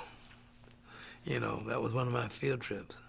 The Fortenberry sawmill, would that be on or near Fortenberry Road? What's today Fortenberry? That's it. Where Fortenberry Road, yeah, that went by the mill. That's right. And there's a subdivision off of North Banana Drive, River Drive is called the Fortenberry subdivision. Did you take a lot of field trips growing up? No, not No, that many, no. not that many. Our field trips are most likely you walked most of them. Okay. You went through the woods and you gathered flowers and berries and things like that. Those were the kind of trips you had, It was educational, though, It was educational. Things of nature, plants and animals, and, when I look back, I learned something. So in growing up in your particular grade, how many children would be in your grade or class? And growing up in my grade, I can remember there were about 3 different families in my grade. There were the Houstons, the McDonalds, the Ralph Williamses, and perhaps the Sawyers. And that was the extent of the children in my class, which was about maybe a dozen, something like that, a dozen kids probably. And they were all being taught in one room. Well, not one room. We had first grade through third grade in one room. And they also had 7th and 8th grade social studies in that room. But in the other room, we had 4, 5, and 6. They were separate. They were taught in the other room. And, of course, I can remember the teacher and the principal at that time, exchanging classes. I guess what I gather, they were teaching their specialties. One could teach science and maybe had more expertise in science than the other, and one had more expertise in history, social studies, but they all taught their language arts and their math. Everybody taught that. Each of the teachers taught that. As I said, actually, In fact, when I started back teaching, when I came to back to Cocoa from school, although because I was gone a few years, because when I never was here, because when I'd come home, I'd pack to come home and I'd repack to go to New Jersey to go to work, and of course when I came back to Monroe High School, I taught with my first grade teacher, and my principal was still living. My first principal, my grade school principal died, I would say, like less than 10 years ago, like 5 or 6 years ago. Rosa Leonard, she was like 90-something years old, close to 100, they said. She was, and of course, my other teacher that I taught with at Monroe High School, Mrs. Childs, she was my first grade teacher. I taught in the same grade with her. In fact, we were team partners over at it's McNair School now. That was Poinsett. You know, Poinsett was an outgrowth of Monroe High School, the Black Monroe High School. That's how Poinsett got started. Naomi Ford was teaching in Monroe High School. When they made that school, when they made the elementary school, built McNair, Naomi Ford got transferred as a principal there. She was our first principal there. Well, she's now retired. She's 91 or 2 years old. She lives on Fisk Boulevard. She's in the 90s, might be older than that, but she's still living. But it was strange that, it was kind of odd. You finish school and you have your teacher that taught you come back, it's like the third, fourth generation, and you work with your teacher as a teacher. And of course you always have a lot of respect for those people, because I don't think I would have made it through college had it not been for that good first grade teacher I had. That's where I got my start. Taught me a lot. And of course, as Ralph Williams Jr. used to say, he was always a fanatic in math, and I was a fanatic in science and language arts. And of course, if you didn't get your math by lunchtime, you had to miss recess. And of course, he would always help me with math, and I would always help him with his English, because he couldn't get the English, and I had the problem getting the math. But we worked it out, and we went on to school, and he learned English, and I learned math. Needless to say, we had to learn. You said going to New Jersey and traveling. Train travel was a big part of life then. I mean, in terms of traveling, it was pretty much going out of state was trains, or would you drive? We drove the bus, and we drove the train. And then from the train, I graduated. When I finished college, and I started flying to school, because I would finish school. School would close here in the county, say like today, say like Friday, and you got to be at graduate school on Monday. Mm-hmm. So you had to fly to get there. So, but during my high school days, we either drove the car or rode the train. Very seldom we did the bus. We always rode the train or drove the car. I went on the bus a few times too, but it took too long on the bus. You'd be worn out by the time you get to New Jersey on the bus. Where'd you catch the bus at? I caught the bus, believe it or not, in Cocoa, right here on, is that Forest Avenue, where the Kershaw Insurance, the street that runs the building, that was the first bus station I remember. Florida Avenue, right. Okay. Then it moved up to where the present bus station is now. I caught the bus there. No, I didn't catch the bus there. I met people there. My wife caught the bus there, but I didn't. I caught the bus down there. But my wife caught the bus down there on Forest Avenue also. Okay. When we married, she used to, catch the bus, and either she'd catch the bus and go back to school on the weekends, or I'd take her in the car. And that was located where the Kershaw Insurance Building is? Okay.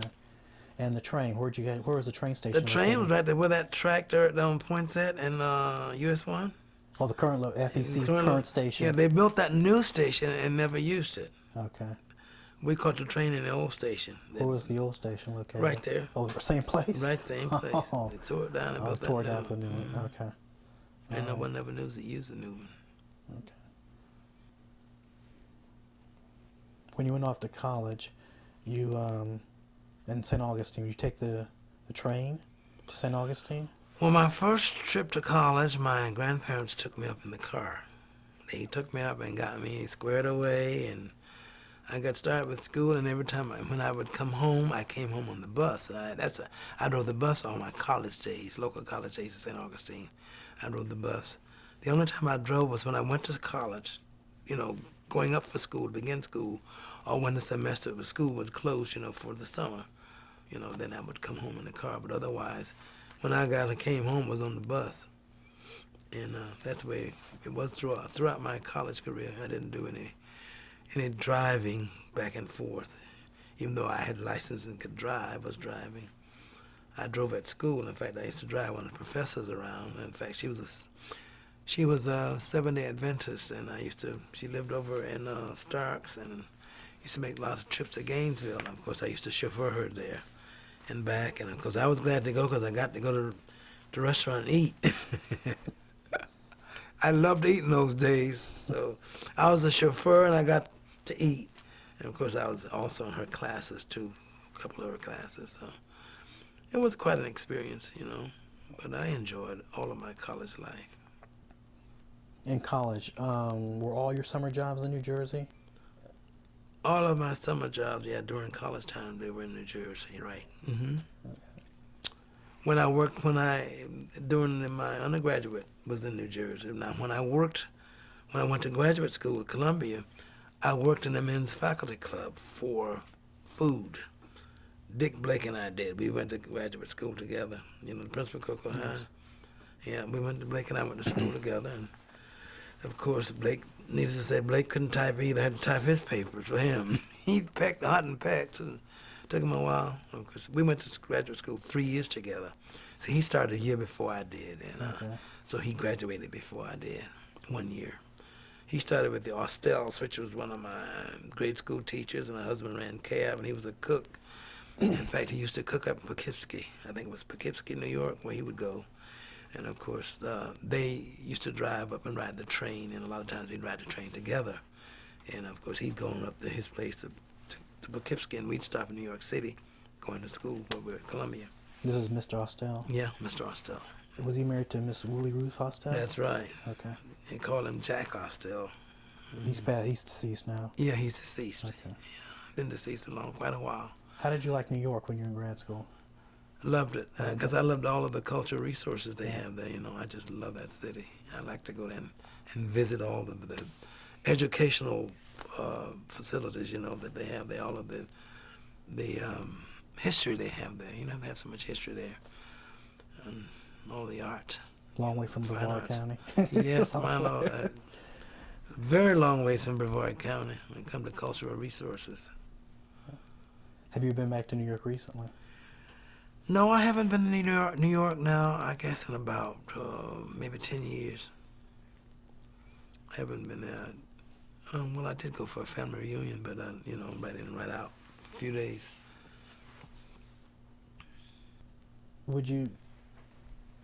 Your childhood, would you say you had a good childhood growing? Did you enjoy growing up here? I mean, once you went to grad school at Columbia, New York City, at that point in your life, and looking back on your childhood here on Merritt Island, would you say you had a good childhood? Would I say I had a good childhood? Yes, I would say. Looking back on it now, as a child, I always thought I had a good childhood, and looking back on it, it was even better than I thought now when I look back, because I didn't have to work. I worked on my own. They didn't tell me you had to work, you had to do this, do that. All they wanted me to do was to go to school and get an education. I worked on my own because I wanted some of the finer things of life. And of course, very early when I finished college, I got out of school and I tried to give some of it back to my grandmom and granddad. I remodeled their house, I redid their kitchen. I added a new bathroom, and I bought them their first television. They had, and they would go to the neighbors and watch TV, So I bought them their first television and the first big fan they ever had in the house, to cool the house. And as I said, I remodeled the kitchen, redid the bathroom, just redid the house. And in 2 years, I did all that and bought a brand new car and had a savings account, had a bank account. And I went to school the second year. Started out for my master's. If you don't mind me asking, what kind of car did you have? Your first car? My first car was a brand new swept wing Dodge. had the torque flat transmission. Supposedly you could set a glass of water on top of the dashboard and it would not spill. You know, you could turn the corners and it wouldn't spill. Had two long antennas on the back. It was red and white, and it had the seats were partly leather, red leather, and then the inner parts of the seat was black and white. It was a beautiful car. What year was it? It was a 57. 57. Yeah. Do you miss anything about your childhood in terms of the country atmosphere as opposed to Brevard County the way it is now, all the growth they've had? No, I don't miss anything. You know, the growth that we had was good growth. You know, it was progress. It was that the growth we had. So I don't miss that part of my life. I mean, I like my childhood, but I think this is better. I mean, I wouldn't mind living my childhood again, but I still think this is a better life, you know, now to live in society as it is now. If I were a child again, you know. But I still like my childhood. I cherish it. Because it was quite an experience for me. And when I look back on it, I've learned so many things. And, you know, today you sort of compare. You always comparing what happened when I came along and what's happening now. And I say, man, you know, I think I prefer now. I don't want to go back there in those days. Yeah. Even though I thought I had a great childhood, and I did. Well, thank you, Mr. Houston. I appreciate your time and allowing us to use your home and take up your Sunday like this. Well, I'd like to thank you, and you know, for having enough confidence in me to come back to my home to get this tape. You know, I think it's an experience, and it was quite an experience for my grandchildren to watch you set up. Even though my son is in television, they don't get to see a whole lot of this. So I do appreciate you guys for thinking enough of me to come back to, you know, to film me in my home. Thank you again. We appreciate it. You're welcome. Your wife mentioned something about your uncle had a shoe store. Yes, he sure did downtown. I forgot about that, didn't I? Didn't I? Yeah, that was one of the businesses here. Okay. Because that was after he left Chicago and came home. He had the shoe store here. Was he also originally from Georgia? Yes, he was originally from Georgia. He sure was. He's the one that went to Cookman a year. He had 1 year of college, and then he went into the service. Very intelligent, smart young man. Of course, my grandfather was very smart, and he only went in 4th grade. And he helped me do trigonometry problems in high school. He could tell you how to get the answer, and boy, that would be the answer. Now, I can always tell the teacher how I arrived at it, but I gave her his logic, and it was always right. So he was a very smart man, you know. What was your grandfather's name? Abraham Houston. You're right. And your uncle who owned my uncle owned the shoe store. His name was William Abraham. Okay. Mm-hmm. His shoe store was in downtown Cocoa? Cocoa. It was on what's that? Delano Avenue, on the corner there near Taylor Park. What we call, it used to be the old library. It's now the Cocoa Civic Center. Cocoa Civic Center, right? It's right across, diagonally across from that, where the shoe shop was, across from the Civic Auditorium. So it's the the 2-story wood frame building with a pitched roof? That's right. You got it. That's where the shoe shop was. And what was the name of his shoe shop? I don't recall. You know, I don't recall. Well, how long did he have it? Do you remember? He had it, I guess, 4 or 5 years. Wow. I don't recall the name of the shop. You know, I can't. Was this in the 40s or 50s? Well, it had something to do with his name, Houston. Okay. It was in the 50s. In the 50s? Oh, yeah. Okay. In fact, near the 60s. Because he'd been to Chicago and stayed all of his, you know, a lot of his life up there. Did he own a shoe store in Chicago? No, he didn't own a shoe store there. Your great-grandfather? My great-grandfather was from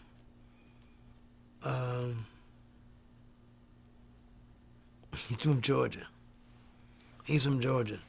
He was he came down here. Well, he came down here. I don't know, but had some storm down here during the years. He came down, and he went to Miami. He settled in Miami, and of course he did not bring my great-grandmother. She stayed in Georgia, and of course, and when I don't know, there was a big storm down here. I don't know, was the storm of 26, was it? I don't know. I can't recall. But there was a storm down here, a very, very bad hurricane. And he was supposedly killed in that storm.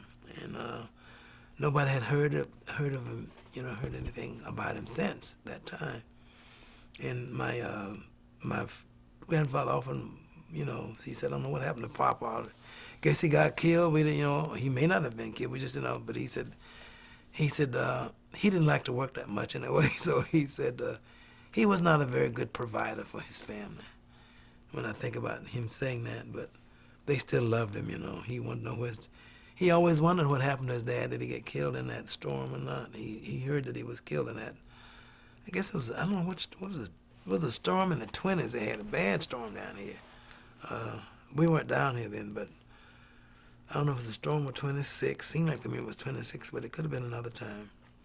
I can't recall, but he hadn't been seen since he left Georgia, put it that way. How many children did he have, your great-grandfather? Let's see, he had my dad, Uncle Walt. He had 4 boys and a daughter. And how many children did your grandfather have? He had just 3, 2 girls and a boy. How long has he been deceased, your grandfather? He deceased in December. I was just telling my son up there today and my grandson that he died in 85.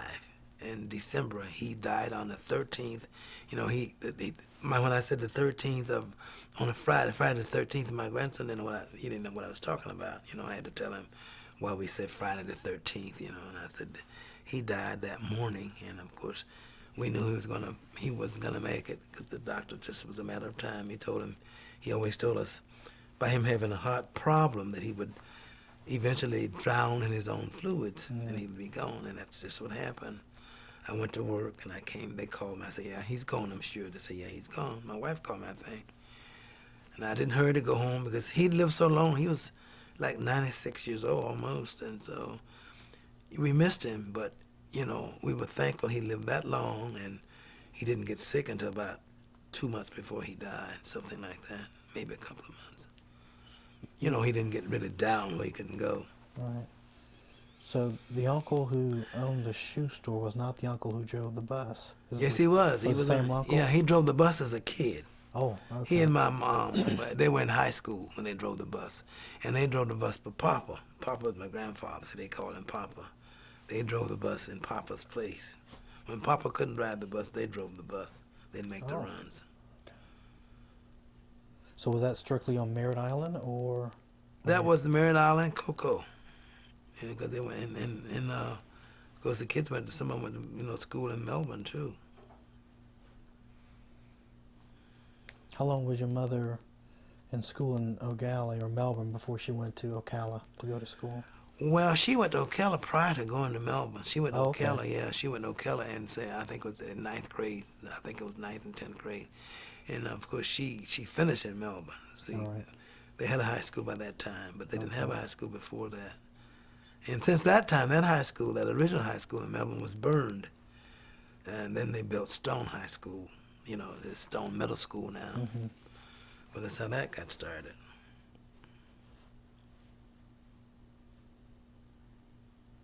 Your uncle who owned the shoe store, did you ever work in that shop for him at all? No, I didn't. I was always busy. Well, see, he owned that shoe store. I was working on that job. I was teaching when he owned that shop. All right. And he didn't. It's not been too many years ago, because he died with cancer back in, I can't recall what year he died. Was it 80-something, in the 80s?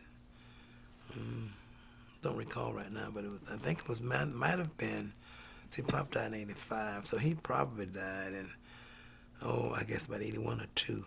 Might have been 82. Because my grandmother died in 72, I can remember that. Because my son was just beginning kindergarten in school when she died.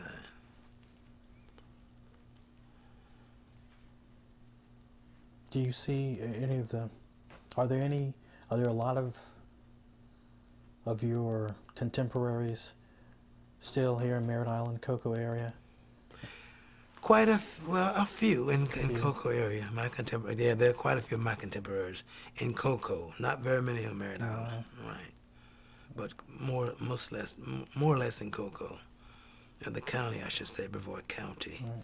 You know, Cocoa, Melbourne, Titusville, where my contemporaries are.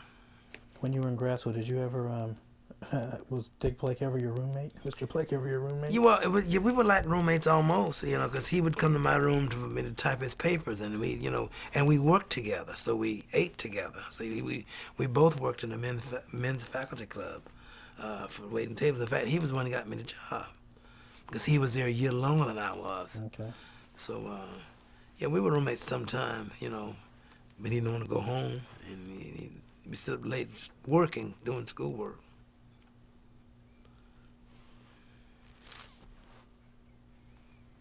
Because he had a family then. He was married, and I had not married. He had children then. I think his first child was born. So we didn't have time to play, you know, around. We were up there to work. Because we went to plays and things together. You know, we went out to, we did a lot of we visited a lot of the attractions, and as I said, the museums and the in Radio City, and a lot of the plays and things we went to. Anything educational, we went.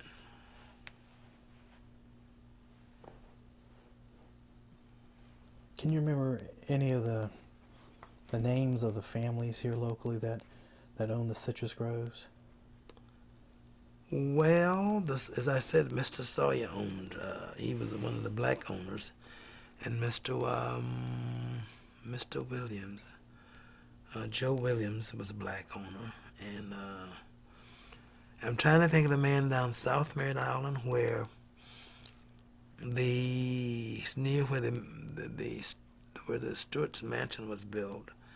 He owned lots of property down there. In fact, I'm trying to think of his name. Oh God, I can't think of his name now. But there was a lady in Cocoa was a niece of his. He had acreage, beautiful groves down there on the river, and of course, you know, eventually the property was sold. It was like I'm living here, but it was all just acres and acres of grove.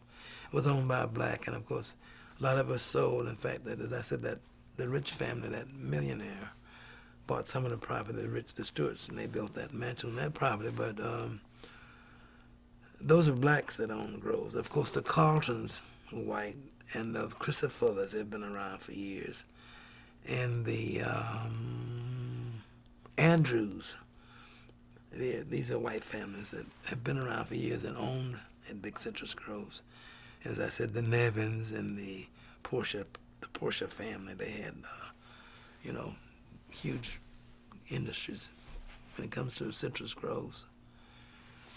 They are the ones that I can remember most. And of course, as I said, there were a few blacks, and they always stand out in my mind because Mr. I can't call his name. He was black, like it was Mr. Sawyer owned this area through here, Dennis Sawyer, but this man owned further down south. In fact, my neighbors over here, that tractor that they got, they used, it was bought from somebody that bought some of this black guy's property down there. The grove, you know, the citrus grove, was one of the most beautiful groves on the island, they said, and it was. For the love of me, I cannot even think of his name because I was a kid then, but he still owned it as I grew up. And since I've been grown and married, I just can't think of the name right now. But he had a niece in Cocoa who was related to the Halls. In fact, I think Guinea Hall, the guy they called Guinea Hall, was her uncle. They were related to this rich black man on Merritt Island that owned all that property down there with the groves. Did you ever know him? Or just knew of him? Knew of him. I didn't know him that well because he was much older, but I knew of him. Did you know Dave Nesbitt? Yes, I knew Dave Nesbitt. In fact, Dave Nesbitt was a kid along with me, but a little bit older. He had a half brother by the name of Bobby Hill, Robert Hill up here. Robert Hill had a huge alligator up there. I mean, they said it was the largest one they'd ever seen. I think it was probably about 20 foot long, and he was about My grandfather said he was at least 4 or 5 feet wide in the, in the stomach area.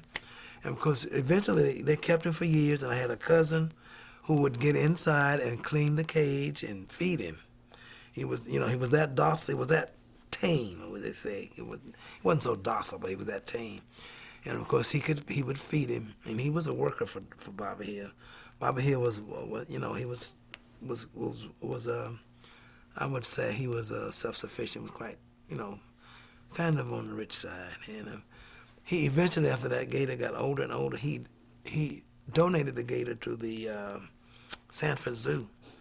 It was over there for a long time. I don't know if, I don't know if it's dead now or not, but that's where he donated it. But back to Dave Nesbitt.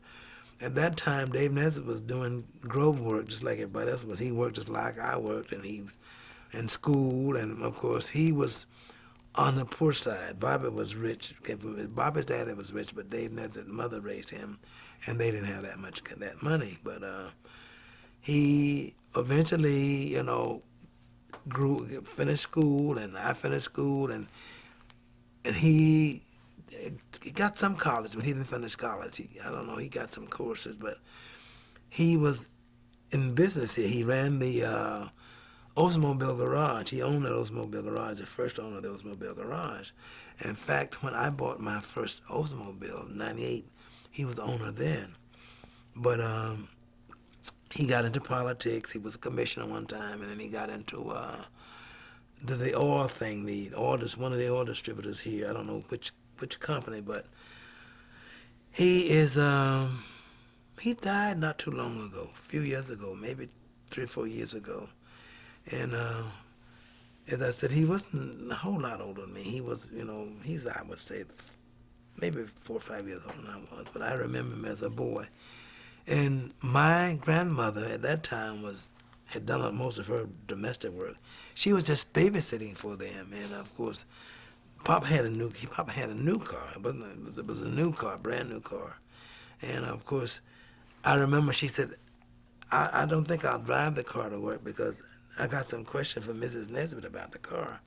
And she said, well, she said, I just won't drive to work. I'll just drive the old car and I go down. Because I said, why you won't drive the old car? I understood it, but I want to say, why you going to let it make you do that? She said, well, you got to live, son. I was living before you were born. I'm going to still live. And, a lot of times they don't want to see blacks have anything like that. They don't have anything way to do. So she may think that I have to pay for it for working from her, but, she doesn't know. I've made it now. I can pay for my own car, my grandfather had a bunch of houses he rented, he was the landlord, and of course he saved money from the groves and everything, so they had money. And of course she still wouldn't drive that car to work, even though she just babysitting. And because she said somebody had driven the car. She had driven it for somebody else she worked for, and the lady told us, well, Maddie, I don't need you now since your car is better than mine. You probably don't need to work anymore. And who was this lady? This was I don't know who it was. It wasn't Dave Nesbitt's wife. It was somebody else. Was it Mrs. Clements? No, it wasn't the Clements. The Clements would never do lady? anything like that. It was some southern lady. The Clements were from the north. They were not Southerners. This is one of we call them Florida crackers. That's what this was. I don't recall who it was right now. But she said, well, that's fine. If you don't need me, thanks. I won't, I won't be back. And that was the end of that. Because I don't think she worked out anymore after that anyway. You mentioned groves and your grandfather. Did he own groves? My grandfather owned some property. He didn't invest a lot in groves. He had a small grove, but Okay. he didn't. He raised it mainly for the family. He didn't sell much fruit from it. And you said he worked in Canty? He worked for Thomas A. Canty. Thomas A. Canty. Yeah, down to Rockledge for a long time. Okay. He had a yard business where he used a lot of high school boys. Used to do a lot of yards down there on the riverfront. Since he's working with Mr. Canty, he got to do a lot of yard work down there. He had a crew of guys of us that did nothing but cut lawns and trim hedges and that kind of thing. He must have had, I guess, about 5 or 6 lawnmowers then, and that was back in the late 40s and early 50s. So he made his money that way because he also, as I said, he was like a butler for T.A. Canty for a while. And Mr. Canty was a very nice man. In fact, my grandfather had to have, he was told by the doctors, local doctors, that he always had an ulcerated stomach, and he had ulcers. And of course, he was told that he had had seen one of the local doctors told him he had cancer. He saw cancer cells or something developing in his stomach, and it kind of frightened him. And of course, he told T.A. Well, T.A. said, "Well, I tell you what, we're gonna go to Johns Hopkins and we're gonna find out whether you got cancer or not." So he put him and my grandmother, gave him a free trip up there. They would have flown, but they didn't want to fly. He put them on the train. They went to Johns Hopkins, and he got him right in. Otherwise, he would have had to wait for months. He got him right in, and he was seen the next day after he got there.